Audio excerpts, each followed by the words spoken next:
Hi, welcome to Prayers Radio. I'm your host, Rich Jarvis. This is my co-host, John John Waterhouse. Waterhouse. Hey, everybody. This show is only about prayer, Ernest Holmes, which we call science of mind treatment in this philosophy. You got it, John. Well, today's going to be a great show. We have an exceptional guest. We are blessed with the presence of Reverend Dr. Deborah Gordon, coming to us live in this moment from Kelowna, British Columbia, Canada. I hope I got all that right. Uh, Deborah's been in ministry, she was in ministry for around 30 years. She's very experienced and retired in 1923. Let's see how that worked, because now she's 1923? chair of the Leadership Council of Centers for Spiritual Living. So I think she probably would consider that abject failure as far as retirement. She's I, nodding yes. So I we're flunked. delighted to have you with us. I'm sure this is going to be a phenomenal conversation, and I'm looking forward to getting into it. So So, Richard, let me hand that back to you. let me ask you, is it 1923, John, or is it 2023? There you go. There you go. Okay, No, me and my numbers. I This just is look not, really good for my age. It's like this religious yeah. science stuff, it really works. Yeah, well, we're working on this 100th anniversary thing, so it's kind of in my head, going back to the 1920s. Mm. Yeah, yeah. It's but tell us about yourself, if you would, Deborah. May I call you Deborah? Oh, let me. Of Oh, I course. forgot. Reverend Dr. Deborah Gordon. Can I call you Deborah? Yes. Yeah. You can call me Deborah, you can call me Deb, but please just don't call me Debbie because Got it. that I was Debbie for many years and she was kind of a different person than I am I now. have the same issue with Johnny. Uh, Isn't that interesting? Okay. yeah, yeah, for sure. Um, so like John mentioned, I live in Kelowna, British Columbia, and my husband Ken and I started to work here. We founded our center more like it's 33 years ago now, I think. And that was the great love of my life was spiritual community. And but 30 years was enough. And so it was time to retire.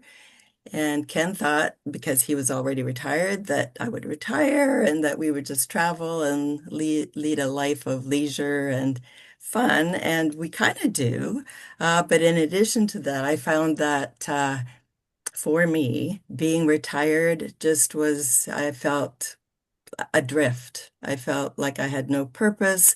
I felt honestly like I was taking up space without giving anything back. And so without any pre-planning on my part. Truly, it was nothing I had ever aspired to. I got a call from the chair of the then Leadership Council of Centers for Spiritual Living. And she said, I am looking for someone who'd be willing to be appointed to the council because we have an empty seat and I think you'd be great. And my first thought was, me? Are you kidding me? But there was something in my heart that just said, "Oh my God, yes, this is the right thing." So I said yes, and I think I'm into like 2 years now, and along the way there was a change in officers, and so I had another strong yes that being chair was mine to do, which is really outside of my own personal whatevers of who I Well, am. what a blessing for our movement. Oh, thank you. Thank you. And I love it. It's good work and I feel very blessed that I'm in a place in my life where I have the time and the resources to devote to it because as much as I love it, I will be honest, and it's a lot. It is a lot and I love it. So that brings us to here today. Well, that's yeah, I mean, you're currently the chair of the Leadership Council for the Centers for Spiritual Living, which is just awesome. Job. But one of the things, for our audience, csl.org is the website if you'd like to check out all the activities in this, what's going on with Centers for Spiritual Living. And we're just so blessed to have you. I mean, I'm just like, oh my gosh. Hey, Make me feel good though. well, feelings mutual. Could you pray us in? I sure could. You bet. About prayer. Let's do it. And so I just invite us to take that most beautiful, perfect pausing breath, the breath that brings us to this present moment of time, the breath that allows us to pause from that outer life and direct us within, that place of the Most High, that place of spirit itself, divine intelligence, creativity, the place of all good, all God, all the time. And so I know and I claim the perfection of this moment, recognizing a oneness that is unmistakably capital L life itself. And so from this place of unity, I speak these words, knowing their truth right here and right now. I speak words of the perfection of this time together, this opportunity to share words of wisdom and truth about that thing called prayer, spiritual mind treatment.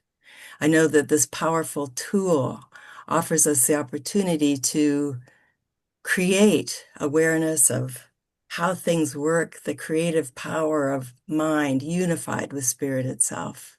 And so I know that this time together is perfect in all ways. What needs to be said is said. What needs to be revealed is revealed. And what needs to be inspired is inspired. And so I am grateful. I am grateful to know that those words are now indelibly implanted into that perfect law of mind, which it is its job to make them so. And so, because I know that is done, I give great thanks. I give gratitude for knowing that that truth is secure. And so, my part is to release because I let go because I know it is done in perfection. And so it is. So it So it is. is. That's beautiful. Thank you. Done. So, Dr. Deborah, you've been doing spiritual mind treatment because this show is about doing spiritual mind treatment for a lot of years, um, probably since you were an infant. And I'm curious about how you incorporate spiritual mind treatment into your daily spiritual practice. Well, um, I uh, I honestly do not know a better thing to get me through my life. And so I mean, I start my day with a very intentional set of spiritual practices. I Mhm. have some affirmations that remind me of who I am that I have been doing for many, many years. And I do some spiritual reading as well. I'm currently in my second year of reading the Science of Mind textbook, according to the guidelines or the sort of daily reading set out by Dr. Edward Philhune. And that's been a beautiful practice because the textbook is truly one of my favorites. And so, and then part of those practices is also directed spiritual mind treatment for what is happening for that day.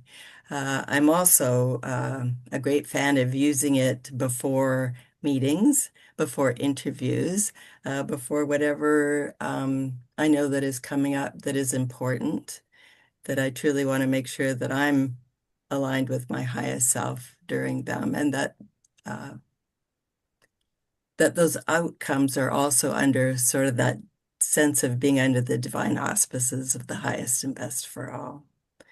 So I use it a lot.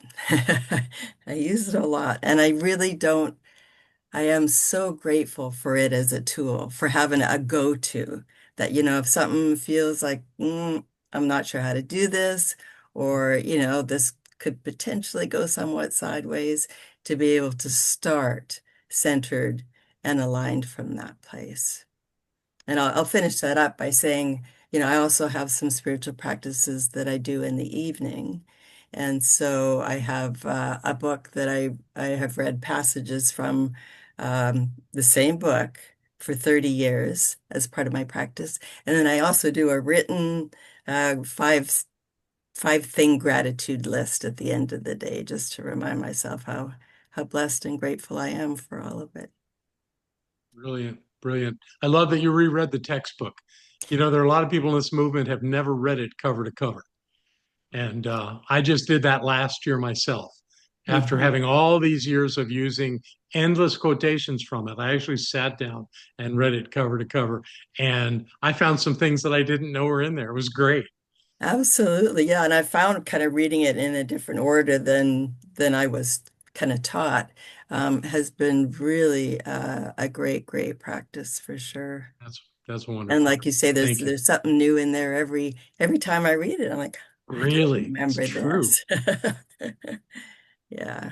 Yeah, it's funny that when we go back, when you're taking classes or even when you're teaching classes, that you go back and those highlights that you wrote like 10 years ago, you find other highlights. You're like, oh, why didn't I highlight this? Why Yeah. didn't I, why didn't I put a note on this part? Yeah, for sure. Yeah. That The being said, unhighlighted becomes the highlights for sure. exactly. Yeah. You've discussed how you apply prayer with morning and evening, and how does prayer show up in your life? I mean, do you do you say I want the filet mignon tonight and it shows up in your doorstep, or do you have to I mean, how does it show up in your life? Um, well, I'm very clear for me, and maybe this is true for others, that prayer doesn't change anything out there. It doesn't, it does not have the ability to bring that fillet to my plate. My consciousness does. And so prayer works on my consciousness, on my thoughts, on my awareness. And I think a lot about it is for me is that thing about awareness of where things come from. You know, my thinking and feeling nature, along with the alchemy of life itself, is how things show up. And so, um, I use it very specifically to change my mind and not so much to change outcomes. Now, I wouldn't say not at all to change outcomes because you know, I know sometimes what I think is good, and maybe sometimes that is not quite the highest and best for all, but I think it changes me. And then as I change, my experiences of what is happening changes. It certainly can change consciousness, that's for sure. Yeah. An example that I would use is that we always start our meetings in our organization with prayer. That's not different. That's what we do. But sometimes that even beautifully spoken prayers can seem cliche because they don't have a specific thing to deal with. Just moving forward into our meeting. But then if the meeting goes sideways, you mentioned that things happen and go sideways sometimes. Boy, when you do prayer at that point, when you move back into spiritual mind treatment, it gets very real. So Yeah. I've always been grateful for those two elements of treatment, Yeah. and I'm Yeah. glad you mentioned that. And I like how you said it too, because we know that we're doing prayer for ourselves, and then it ripples out into the universe. That's Yeah. Yeah, the that that's was one of the things my practitioners struggled with. The idea that Holmes said the practitioner treats the practitioner. And they thought that meant that in their treatment for someone else, they needed to treat something about themselves. And I had to explain to them that's not what that means. What it means is that everything you're treating about yourself or someone else is about shifting your consciousness, not about fixing them or changing them. It's all about you. Yeah. Yeah. And that's That's it's it's a deep concept to how it works. And, I think back to my early years, just wanting to have whatever it was, right? And treating for that thing. And I do think through time, the way that I look at it has changed a lot. Yeah. And yet some things remain the same. One of my I don't know if this is appropriate to share or not, but one of my personal um bugaboos, would that be fair?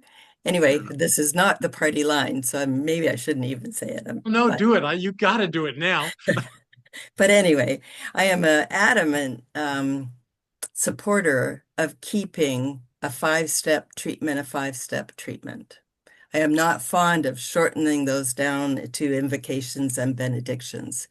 I'm Thank like, you. I never understood that. And I know Thank somebody you. thought it was a brilliant thing, and, I'll give credence to that. But for myself personally, it's like it doesn't take any longer to do the full 5 steps. And, what I've become aware of is those 5 steps are how we are a conduit from the beginning to the end. And for me to stop at, what is it, step 3, what re recognition, unification, and realization without the thanksgiving and release is like, it just feels incomplete Yeah, to me. what's the point?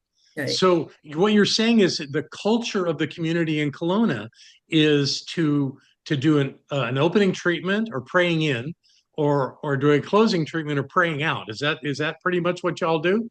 Well, we do a treatment. Well, I don't do anything there anymore. I'm retired, but Oh, I know, but that's the way the culture was, that you did a treatment a full five rather step. than an invocation or a Yes. benediction.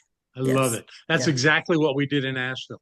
Yeah. I think it's important to do the 5 steps. I did a sermon at Lake Havasu and this last week, and I thought it was important that I actually said the 5 steps as I was going: recognition, unification, the whole works, declaration, or recognize if you want to, and then thanksgiving, and then release. Because I made sure that I said that, because I had talked to the audience and I said, there's somebody new in here. They don't know how we pray. Yeah. And I think that's important. You're absolutely right, both of you, on that. I think, in my mind, is that when we do that, I mean, I personally like 7 step because I like to argue with myself and say, oh, well, Yeah. no, that's not this. This is the truth of this. But Yeah. some people Yeah. like the 5 step, like yourself, and that's fine.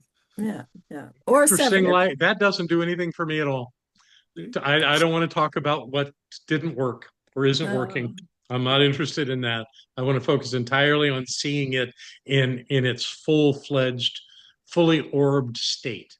mhm. So I'm not making you wrong, Rich, but that's just Your my way of opinion. doing it. It's your way, And not my way, and but that's Holmes was fine. in denials. He did them all the time, Oh, no. Yeah. Yeah. incessantly. Yeah.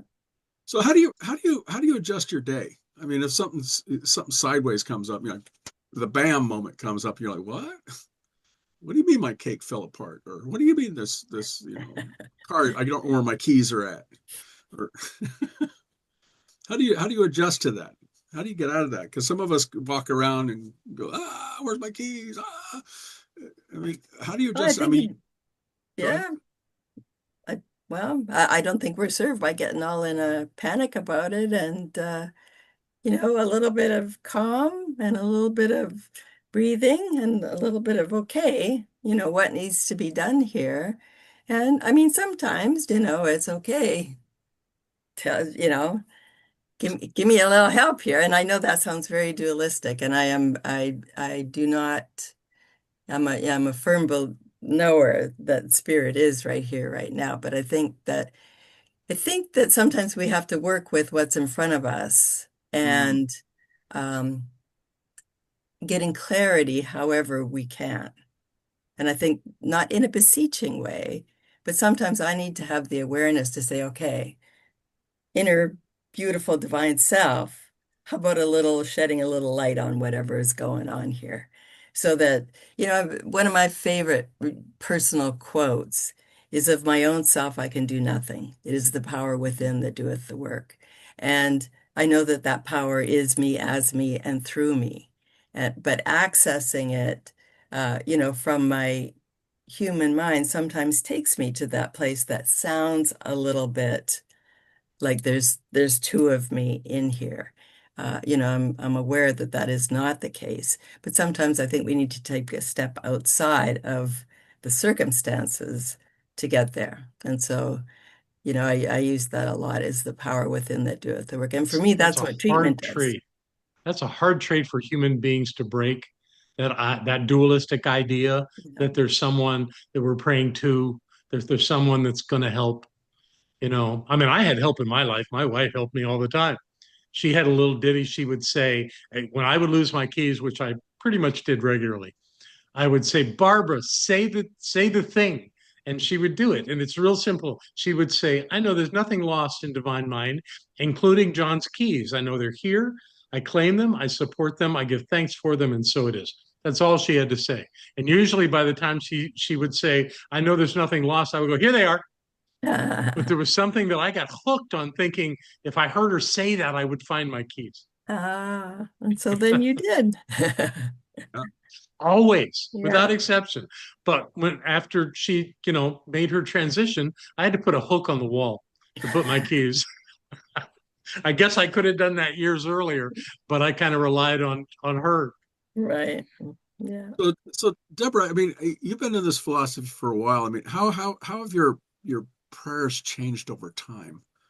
I mean, you may have been raised a different philosophy and then realized this may not be serving me at this time. Let's change it to something else, or what? Yeah. What is your story on that? Well, I never grew up with anything.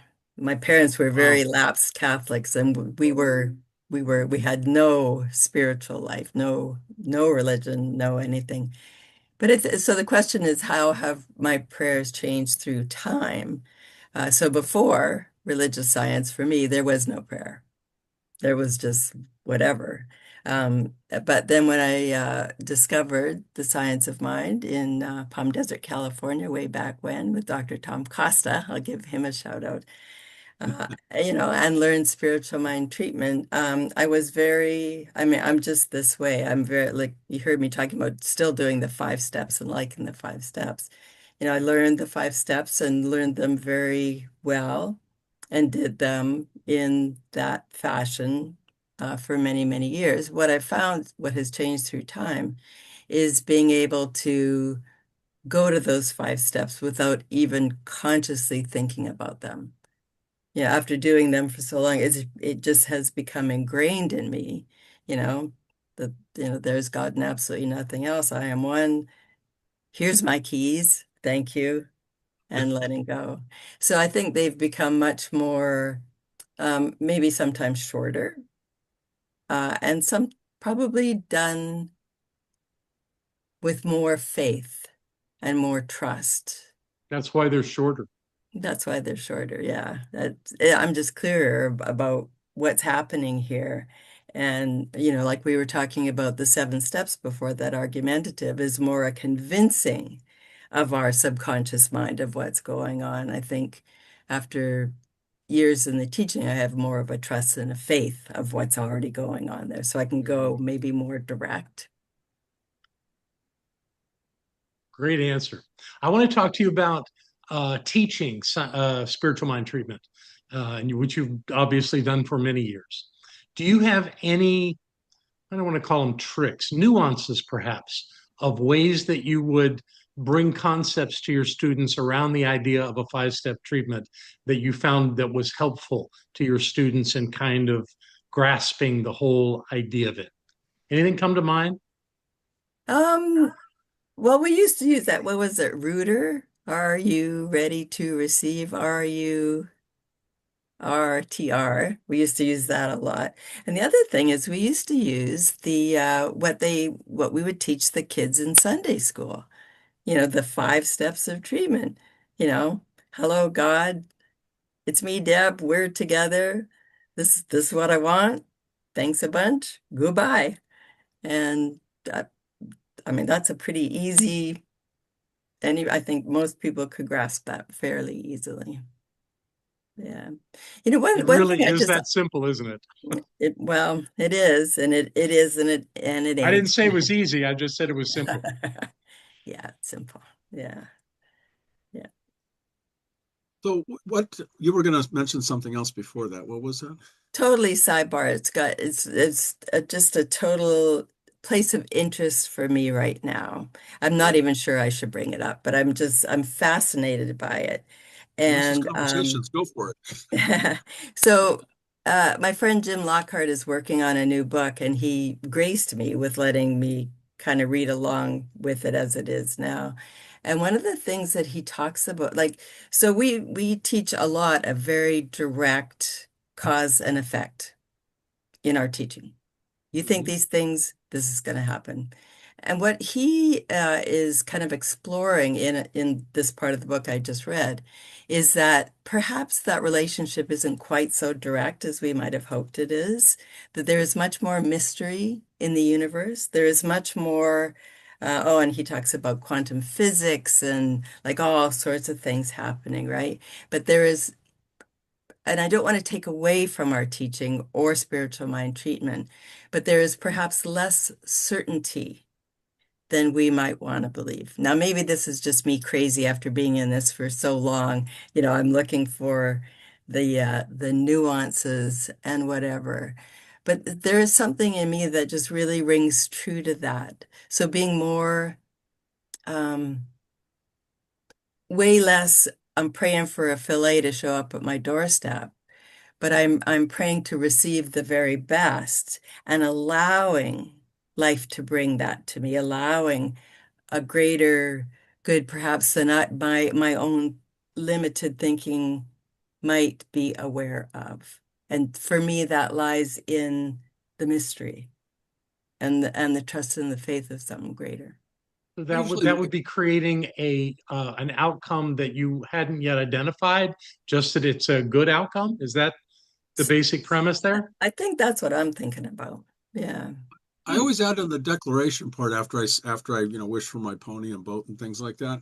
You know that I always say this or something better, and I accept it Yeah. because I think the accepting part of it is the key to it. That you're telling the universe, I'll take something better. Bring it on. I don't know what it is, but the universe does. Yeah. Yeah. That's a perfect example of it. A I word. just find it all intriguing that, It is intriguing, and yeah. it's that would be a methodology to use. And I can't in any way say that it's wrong. It's just been my discipline all along from my early teachings or early learning of all of this was to be specific, but not to expect that thing to show up on the front door. Know that there are stages of unfolding that are going to be involved and be open to that. I can remember someone coming to me saying they wanted to be in a relationship, and I treated for them to be in a relationship, but they had just ended a bad one that didn't really work for them. And they came back and said it didn't work. And I said, "Well, what do you mean it didn't work?" He said, "Well, my ex called and we had a big fight."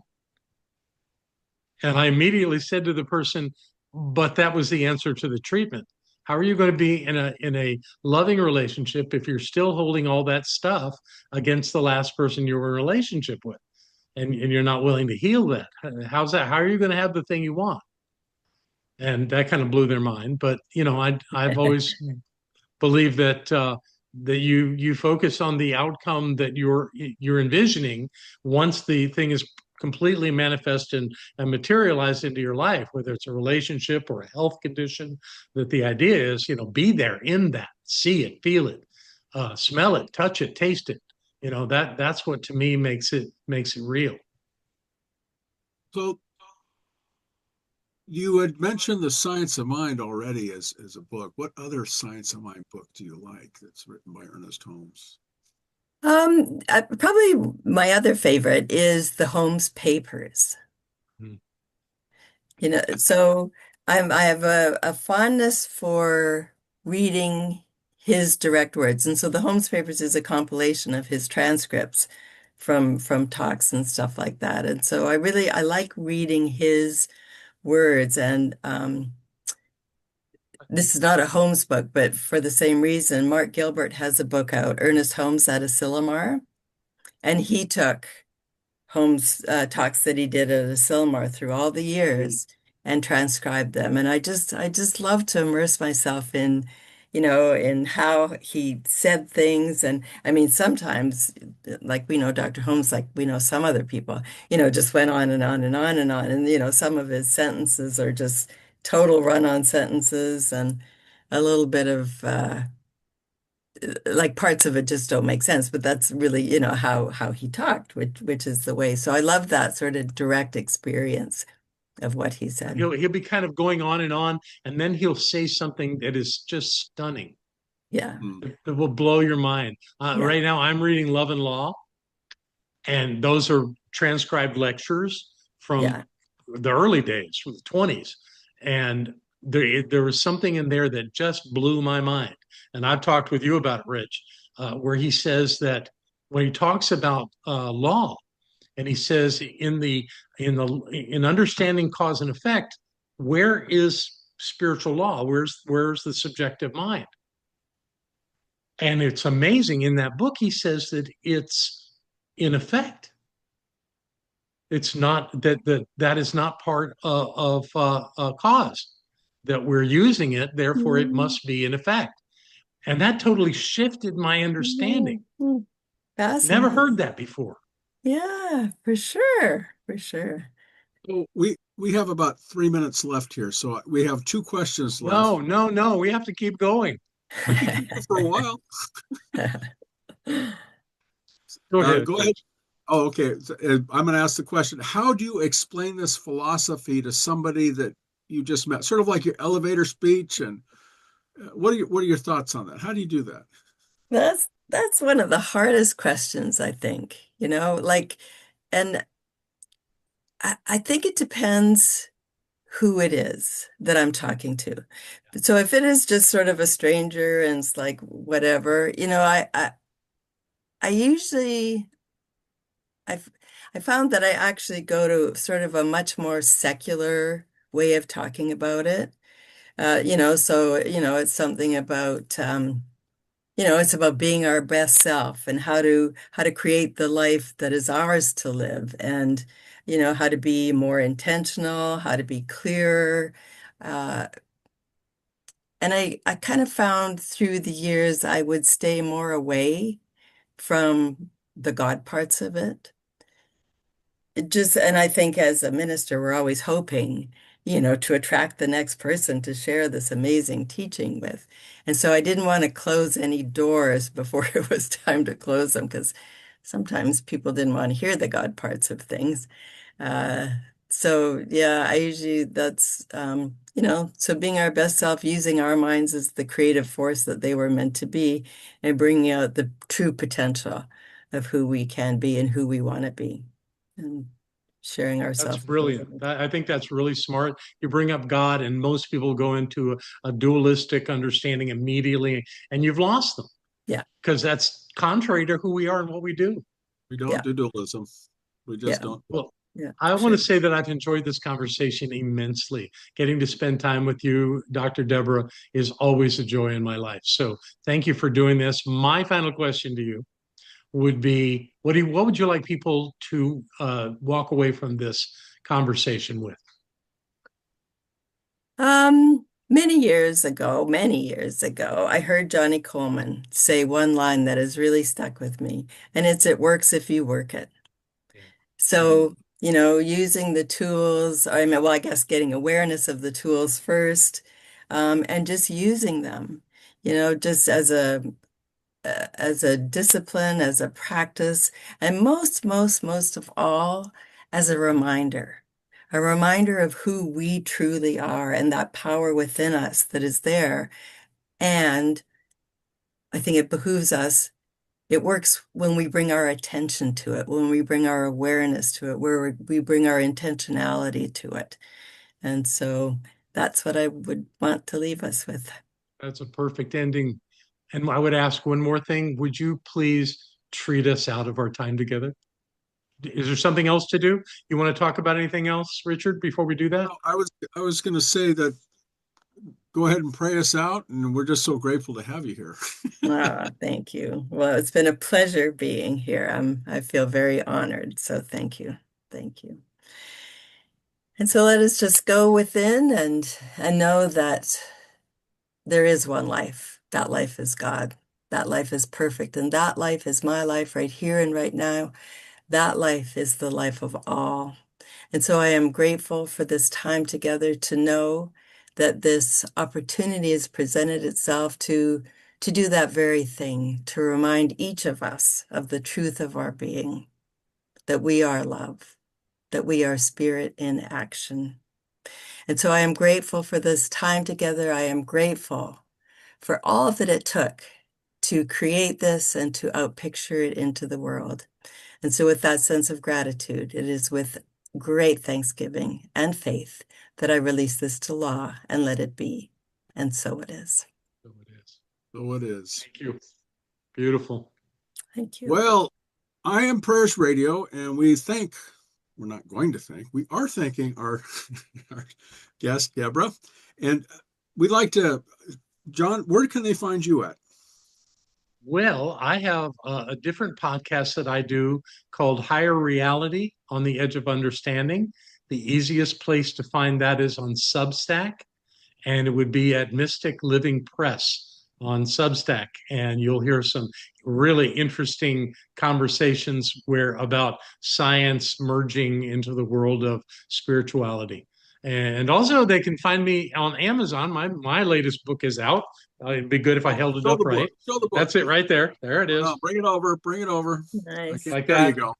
All right, there it is. And everything will be inside of the show notes for our audience that's listening. Again, like, subscribe, or even support us, because you'll see a link on our site if you want to do that. Hey. And then join us for a fun-filled adventure next week on Prayers Radio Conversations. Bye. Bye, everybody. Bye.